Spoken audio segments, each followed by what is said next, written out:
Hey, welcome back to Out to Pasture, Joe and Joe Rose, Kim Bokamper.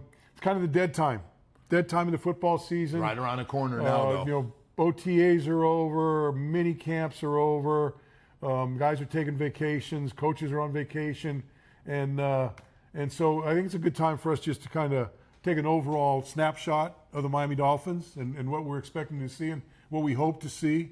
And what some of the people think that some of the things that we're hearing people talk about this football team. Yeah, there's a lot to digest. Excuse me. We had a lot to talk about over the last few weeks, and everybody out there's got a little different opinion. Hey, man, this thing is a brand new GM, brand new head coach, brand new philosophy on both sides of the football. And, you know, Bo, for me, it starts with I call them the 21 draft picks.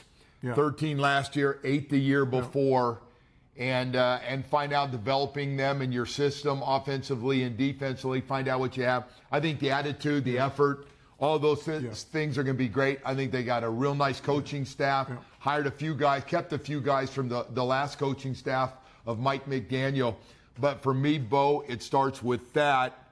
Not to mention the core six, I call them, that they kept. Hopefully Jordyn Brooks gets that contract done. That's really important because – I think that's going to happen. I hope so. I think he's had some offers, not happy, but hopefully they can find something. He's that important to this team. He was a leader during the crap last year, the good, the bad. He was there. He leads the league in the fundamental of football, tackling. He was the best at it last year. And leadership. And leadership. Great point. I just saw a thing that rated him one of the top 10 linebackers in the league. And you didn't need anybody to tell you that. Certainly deserves that. And, you know, one thing I remember about him last year, we're in Atlanta, and they're backed up. And they run some play, and he just blitzes through and just blew the play up. Dropped the guy for about, it may have been a safety. I don't know if it was a safety or a lot of tackles for loss. But anyway, the impact, and I was on the sideline, and that ignited that whole football team. First defensive series, he makes that play, and you could see everybody's level just go up. Their intensity level go up. And it's hard to find a guy like that plays the way he does, and it has that gravitas on a football team. He's a physical guy, which is, by the way, is what they're talking about. We got to be more physical, and it starts, Bo, you always say that it starts on the line of scrimmage on both sides, finding a starting five and some key backups on the offensive line, and finding a front starting inside where you can stop the run between the tackles and then get better on the outside, which, you know, to be determined at that position. But, well, they got a lot of guys, man, and we're going to find out this first class of this coaching staff and front office is very important. We're going to play a lot of those guys. So for all intents and purposes, John Eric Sullivan, his job is done to this point. Now, obviously, there's going to be the roster changes and everything going, but for the most part, you know, he drafted the people he wants. He got rid of the people that they needed to get rid of to clear the cap space. So his job for 80, maybe 70% of it is done. He'll be working during the season. But let's talk about Jeff Hafley. Jeff is the guy now that's got to take what he's got and make this a football team. And look, we all know that there are a lot of holes on this football team. You got a handful of really good players, and some that you hope become better players than they've been. But this is going to be a difficult job for him under trying circumstances because, look, I'm going to be honest with you, I don't expect him to win a lot of games. I really don't. I would love to have him I would love to have him win a lot of games. I would love to have him shock me. But I just don't think that's in the cards. But I think what are you looking for from his football team at week 16? Whether whatever our record is or whatever, what would you like to have seen from day one until that? It's a great question. Point? Let's start at quarterback. I would love to find out that Malik Willis is a quarterback, and I know it's not going to be easy because I don't know what he's got to throw to right now, and the rookie class. You know, they can develop later. The guy they expect to be the best, probably not going to play at least half the season. So you know that. So let's start with that. Well, I'll tell you what, Bo, we find out, and he looks whether they win 4 games, 5 games, 6 games. We find out, wow, he's shown me he can. We get more around him, he can be the guy. So I want to start with that one. And then.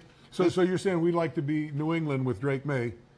seeing him year one and saying, hey, that team's not very good, but they got a quarterback. They won 4 games. We'd like to be sitting in that position at week 16. I remember sitting at Hard Rock Stadium. They win 4 games during the year, and I go, man, he's got a bad offensive line. He hadn't had much to throw to on the outside, and they got a franchise quarterback. Yeah. And sure enough, they got a guy that looks like he's going to be around for a long, long time. We can find out Malik can play.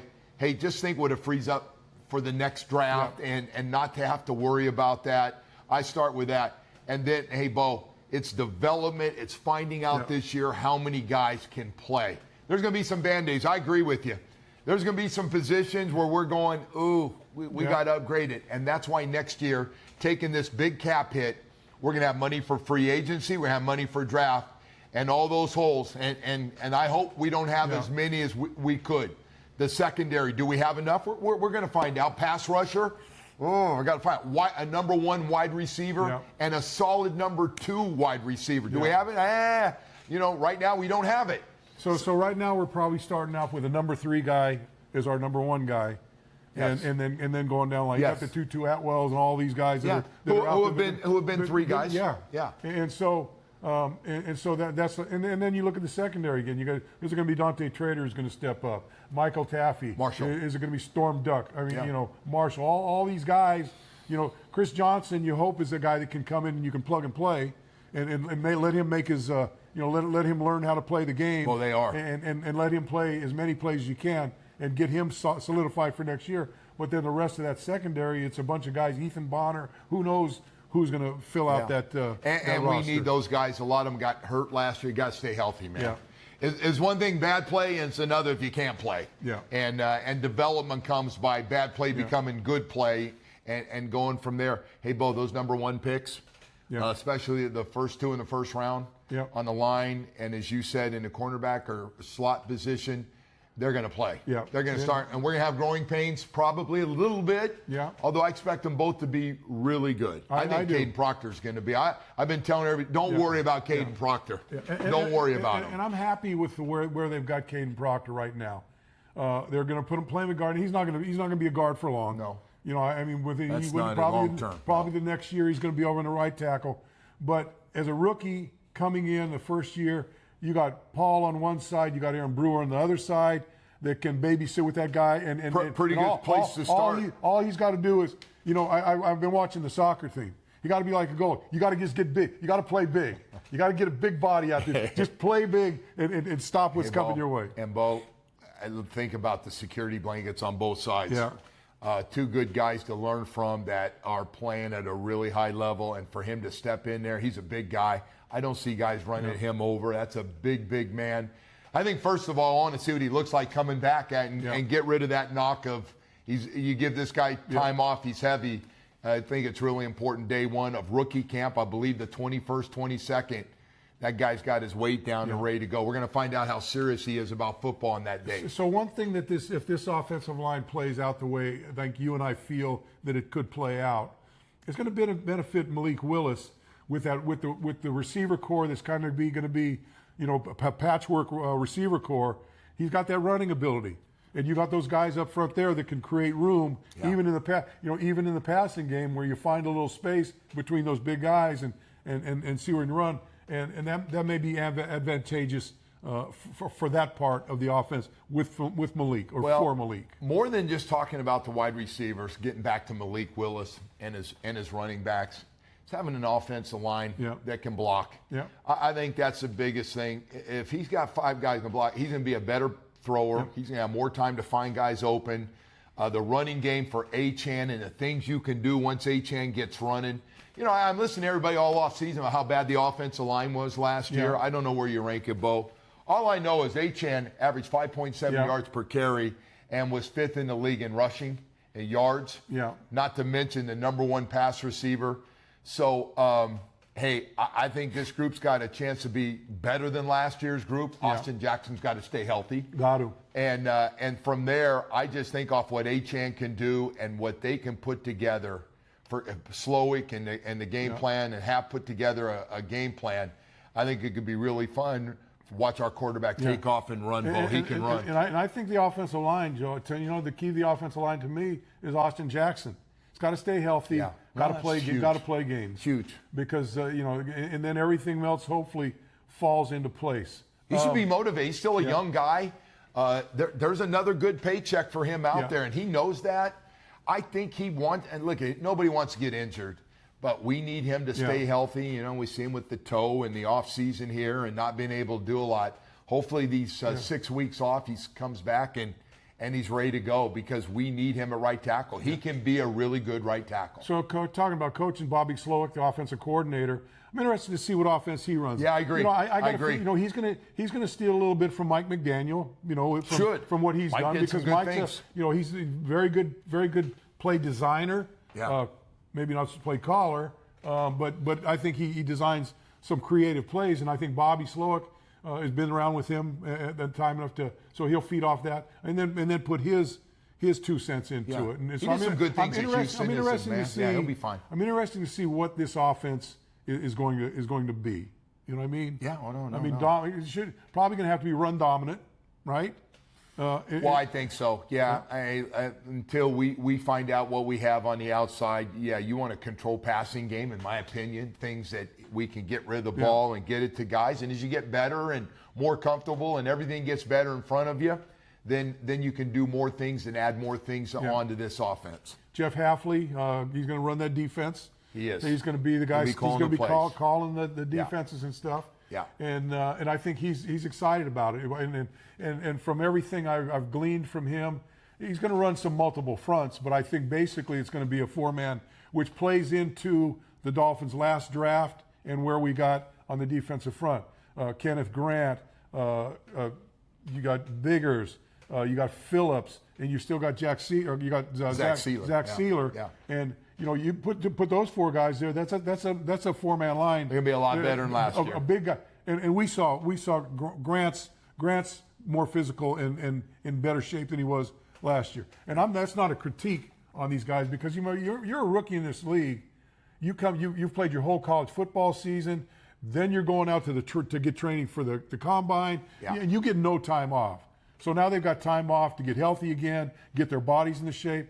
Phillips looks great. Phillips looked great all the time during. He was almost busting the. No, he looks great. The blocking does. He and Trader came in like it was ready. They were ready for September. They really did.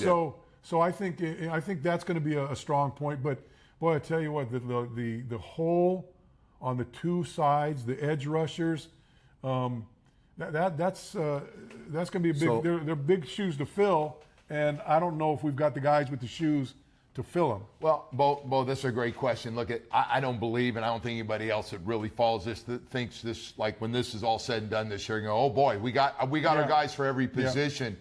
And I'm with you. And that's why I think the coaching and play calling, the patch up, let's call it a Band-Aid. You can Band-Aid and get through this season where it doesn't kill you every game. Because listen, you got a weakness on a team, every league's going to attack it.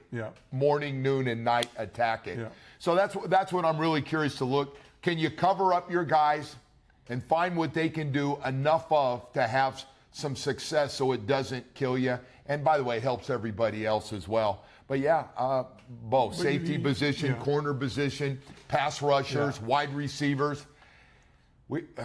To be determined on how good everybody's going to be. Look, and this is a throwing league now. You look at the roster. You look at the Dolphins roster, and they've probably got 4 guys listed as defensive tackles right now, going to and 9 or 10 guys as edge rushers. Right. It just shows you you need to get somebody that's going to affect that quarterback, not let him stand there, pat the ball, and throw it to open receiver. You've got to have that, but you got to have defensive. But the opposite thing, but I think there's a symmetry in there. If it's with Jeff Hafley, okay, play that 4-man front. So maybe you only need 1 more pass rusher. If you can find one of those guys that can become an edge guy, which is asking a lot to ask. But to be a now you got teams that are running 2 down, 2 tackles, and then 2 guys just standing up. No one's covering up the tackles. And they're just playing out in space. You better have guys going to stop the run on first down on the outside. I think Biggers is going to play a lot. But you got to be able to get guys, especially if you're an edge guy, that can not only get to the pass but can see run and collapse. Right. And collapse now let things get outside to become a guy that helps on the running game. If not, you got 2 holes on there that like you drive a Mack truck through. An interesting guy's going to be Bigger to see how they use him, because he's a big athletic guy on the outside. And if they can use him on early first downs, I think it would really help. Yeah. And listen, the unknown of unknowns for me in year 3 is Chop Robinson. And it's not ripping him here in the offseason. It's just, I don't know. He's got Austin Clark coaching him now, which he's excited about, a new guy that's really good with his hands and teaching him some things. And then, Bo, everybody's been all over the board about how good he's been or not good, and according to who you talk to. I want to see it, man. I want you to look like a first-round pick. He's a good guy. He works hard. You see wants him working to be hard. Great. Wants to be good. Wants to be great. But, Joe, in this league, a fast first step is only going to take you so far. I agree. You got to have the other tools about it, and you got to be able to move around. And you know what? Sometimes I've pass rushed through my whole career. You got to read guys. You got to be able to read guys when they're setting quick outside, when you're doing, and you got to diagnose.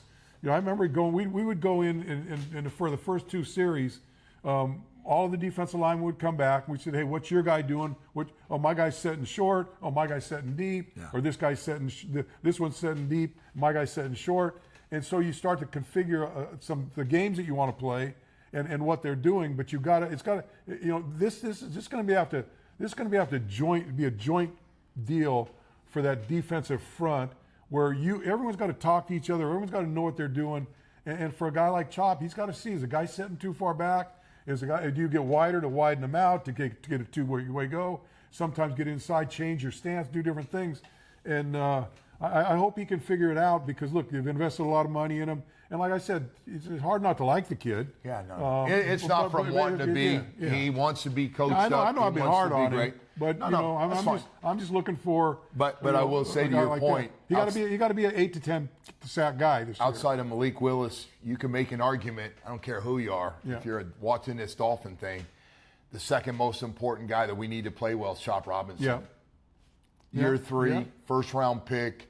You've teased us a little bit at times. We need to see it, man. Yeah. And look, at quarterbacks, I get's number 1, but that number 1 pass rusher, to me, might be right up there, number 2. Yeah. You got to find it. So, yeah, I think that's where we are. And then I'm not going to give you a number of games that when I know everyone asks me and I don't tell them, and I'm looking for, which is very boring for people. They don't want to hear it. I want to see guys getting better, and I want to see guys competing, man. I want to see it competitive. I want to be able, even when they lose, go, man, I loved our game plan. I get it. And those guys played their ass off. They played hard. And, oh, by the way, 4 or 5 of those young guys look like they're going to be really good players. Yeah. I want to see that. Yeah. You want to see a team that's aggressive, team that wants to play, team that wants to get better, and all those types of things. You get all that. I think that's coming. And again, we've kind of had teams over the last couple of years that were kind of, guys were in and out and this and that. You want to see. I want to see these young guys in particular. You talk about the 13 draft choices this year, the number of rookies that came in last year, and even the year before, the Chop Robinson. I want them to grow in this franchise and become Miami Dolphins, and want to be Miami Dolphins, and want to make the team better, and want to be with their guys.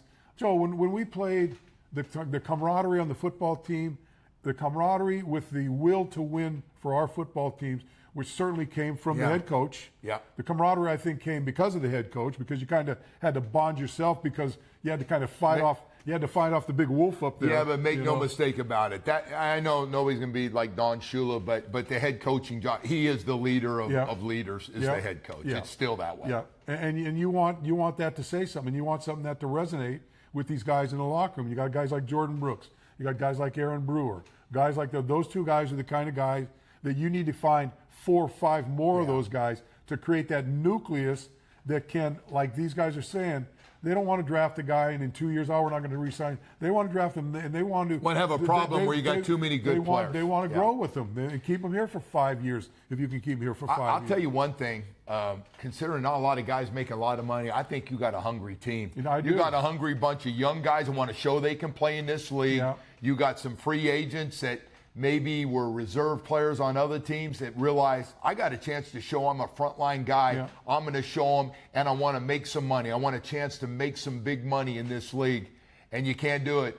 And you're getting a fresh start with a brand new GM, a brand new head coach who goes, I don't care about the past. Show me what you can do right now. And I think you got 5 or 6 core guys.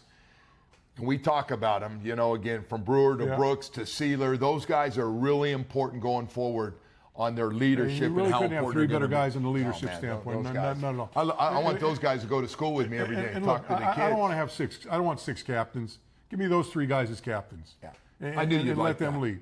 I knew you'd like that. I knew you would like that. Hey, and speaking of that, hey, you know what? I hope you guys have been enjoying Out to Pasture. We've been doing this for, I don't know how many we're doing. We're probably about 70, 80 episodes into this show. It's hard to believe. We've been doing it for a while. But so if you were young when we started. It's right. If you like this show, I'm asking you to subscribe to it. It helps us out and helps you out, and we can do some more stuff as we move along. And we always got to remember our sponsors: Edmore Sawgrass Auto Mall out in Sunrise, Cadillac, Buick, Chevrolet, GMC. Everything you want, sales, service. Chris Atkins, thank you. And now they've got service, traveling service department. They've got Chris has got a truck out there that's loaded with everything. Whether you got a flat tire, I can't make whether it. you Can need you an come to oil my change, house? whether your car's just not running, whatever. It's a phone call. They'll be right to you. They can do it right there. They can change tires. They can give you new tires, do an oil service, do whatever you need to do in your driveway. And be there. Can you imagine you're at work and then all of a sudden you're done working and all the work's done? Yeah. And you're like, so if you're down here in South Florida and you've got a car, remember this number, 754-285-7469. Put that in your phone, because if you break down, give him a call. Chris will have his car or his truck on the road and get to you pronto and get you all fixed up. yeah, that service department too, man. Yeah. When you do need to go in, that's great. Great Oh, stuff. and you know what, Joe? Grab my bag over there. I got a little treat here.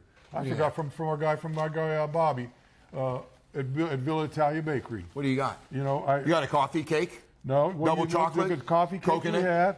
You remember the? You got those cookies? You remember the The candy. No, you remember the Coffee? No, you remember the big dolphin ring.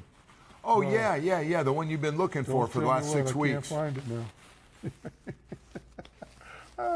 Do you think about doing this? There it is. There you go. You're like I was getting Hold ready that to one. rip you. Hold up that one. Okay. Hold that one up. Tell me about this, Bo. How's this work? Besides this is sweet. Something we never saw. 17-0. Villa Italia Bakery, VillaItaliaBakery.com. Bobby's got the food's great. They got good. They'll get it to your doorstep. Fresh. Coffee cakes. Coffee cakes. Off the charts. And if you put in the code BOJO, you'll get 20% off of your whole order, and you'll get one of these. Now, if you don't want that, you might. You're not going to keychain. Or if you've already got your deal. Yeah. Here's what I got for you now. Keychains. Let me open this thing. Hey, by the way to be prepared. This has been great. I know. Anyway, you're outstanding. These things are awesome, man. They really are. You know what? That's what happens. 17. That's what happens. You know what? That's what happens when you've got an idiot doing a podcast like this. 1972. So I'm the idiot. So if you've already got that one, and you don't want to double up, now you can get the keychain. So I get the coffee cake here. Double chocolate. Yeah, Then I and come then back you with get a some coconut. cookies or something, and you get this one. So again, VillaItaliaBakery.com.